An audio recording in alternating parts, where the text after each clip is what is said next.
पांडुरंग हरी वासुदेव हरी. माऊली, लग्न मंडपात सावधान हा शब्द ऐकताच एक 12 वर्षांचा मुलगा वस्त्रांसकट पळाला. ते कोण होते माहितीये? नारायण ठोसर. ते हिमालयात तपश्चर्या करायचे, रोज 1200 सूर्यनमस्कार घालायचे. पण प्रश्न असा, 12 वर्षांमध्ये एवढा विलक्षण विरक्तपणा कसा निर्माण होतो? हा मुलगा पुढे महाराष्ट्राला मनाचे श्लोक, दासबोध, सुखकर्ता दुःखहर्ता देणारे समर्थ बनतात.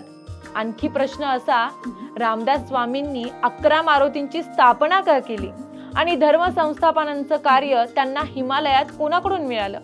या सगळ्या चमत्कारिक गोष्टींचं उत्तर जाणून घ्यायचं असेल तर पूर्ण एपिसोड नक्की बघा.